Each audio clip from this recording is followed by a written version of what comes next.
You know, it's not every day we get a Lexus on test, and in fact this particular one is one we've been looking forward to for quite some time. You of course will probably have read all about the Lexus ISF because it's been around for about 6 months already. So what are we doing with it if we're not reviewing it? Well, we've decided to take it out of its la-di-da comfort zone and put it in Brakpan. Yes, I know, it's kind of like taking the Queen to a strip club. But here we are at Rock Raceway. We're going to be taking part when the sun sets in one of their ice and dice events. That's right, tonight we're taking the ISF drag racing.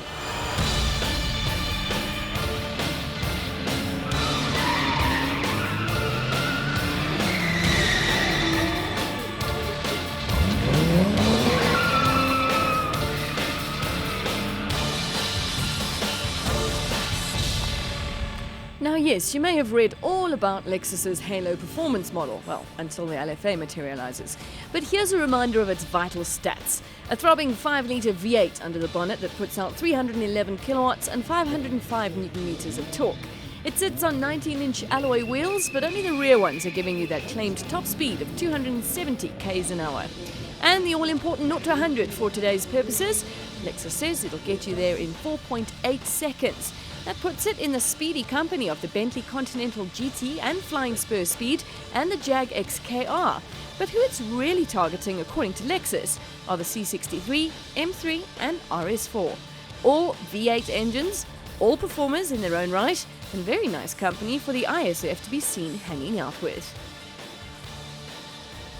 So I've never been drag racing before. We're just parking in the pits. I think I'm going to find myself some experts to give me some tips on how to do what they do, especially with this auto gearbox, which of course you can change into manual. It's a very fancy 8-speed auto gearbox, which you can change into manual, but I'm not sure how that works with drag racing. So hopefully someone here can give me some advice. Now yes, I know that might sound quite blonde, but you can be blonde driving this car because on a daily drive it's all just so easy. The interior lives up to your expectations from the brand, but with some extra spice. Silver fibre and black aluminium finishes give you that sporty feeling, but if you weren't aware that this is not your average IS, there are F badges aplenty to remind you. But I know that's not what you want to see. Before we get to that though, let's check out the competition.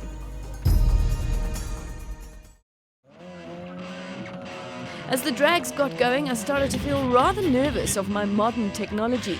Those that look meek and mild seem to pack the biggest punch. And then I found something in my league. The RS4 of Supersport presenter Thomas Mlambo. Well, I'm looking forward to having a go with you, so I'm hoping you don't have a chance against me, but I think you're in trouble against most things with a turbo. My car's like that ISF, it's normally aspirated. You're driving an RS4? Yeah, my RS4, and I have to kick it sometimes because there are guys here with little Golfs that have big turbos on them and we're in trouble. So we have to find your right weight category and don't base speed on the price of the car because your car can be very expensive and catch a big hiding. But what's the trick with a modern car? With a modern car, the main thing, and this is the thing I'm going to tell you to do, turn off that traction control. Lexus, you didn't hear that. If you don't turn it off, no hope at all. My first week here, didn't turn it off, caught hidings everywhere. You switch it off, you can put the power down. Okay, and how easy is it to control? I mean, does your car bum wiggle? No. I mean, it's a short track. It's only 200 meters. Straight line. The car's not going to have any issues with you sliding around the track. And at least I'm 4-wheel drive, so, you know, I can get away. You're going to struggle, though. You might light up the back tires, but hey, that's why you're here. Get the revs to a nice launch-friendly, feather the clutch and just stomp it and go. Armed with that rather basic nugget, I lined up next to Thomas for my first ever drag race. I resisted the urge to burn some of the rubber on those 19 inches and got off to a rather slow start. We don't have the shots of the second run, which I won, but I promise I did. I did win, I really did. Okay, so I have to tell you, after that first run, I nearly weed in my pants. Seriously, it's quite an adrenaline rush and my heart was still beating. So, hands shaking and everything, we went up for a second run, which Thomas says that he let me win, ha ha. But now it's balls to the wall, no traction control, we're in the manual gearbox and we're going to win this fair and square. Fair and square. It's an Audi. And so we queued up once again, and this time it was a tie. The The saddest thing about having the ISF on the drag strip, though, is that you don't get to hear the wonderful sound of the engine when you get to 3,800 reps.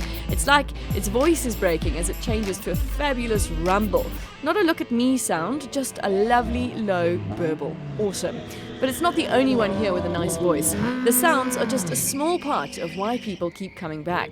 Every Sunday. My father used to drag race, but trying to keep it in the family, we'll see how it goes. Something to do. Great fun, people are all happy here. Everybody comes here for the same reason, just to have a good time. Every Sunday we're here. I belong to MSA and it's nice, it's a good sport. It's all legalized, it's not in the street, it's legitimate, it's very nice. In fact, my Lexus, if you can keep seeing how well I took possession of it for the night, had loads of takers, but it did also have a distinct disadvantage. Well, it's a great car, but obviously we're going to have to see once I've taken you on with a Golf GTI how fast it really is. Okay, what's your 0 to 100? Probably about 6.5 seconds. Well, I'm 4.8, but I'm a rubbish driver. Well, that's what I'm hoping to be on my advantage when I take you on. We managed to get Lexus to agree to let us come and drag race the ISF tonight. What do you think of it? I think it's awesome. I actually wanted to dash you just now, but you were just in front of me. No, it's a nice car. I used to previously work for Toyota and they do make lovely vehicles. Would you buy one at 700,000 rand? No. It's very hot. Very nice. Yeah. Is it hotter than an M3?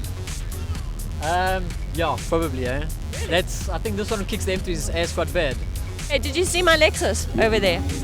What do you think of it? Very, very, very nice. How much it costs? 700. Yeah, no, it's alright. Eh? It's an awesome car. It kicks some butt today. So what is the verdict? Well, on the racing, what fun. I mean, you can see there's such a wide variety of cars here, from city Golfs to rare Nissans to Beamers to stock standard Toyota Corollas to things with massive turbos in them, and everyone just drags against each other and has a ball. It's a fantastic thing to do on a Sunday night. On the Lexus, well, it did really well, all things considered, that I was really nervous, and it's my first time drag racing. I'm sure if Marius was behind the wheel it would have done a whole lot better, but it has attracted a hell of a lot of attention. Everyone wants to drag against me, which scares me, but what's wonderful is that I can come to an event like this in the Lexus and do pretty well if I was a better driver, but I can also drive home in peace and comfort. It is the Queen in a strip club.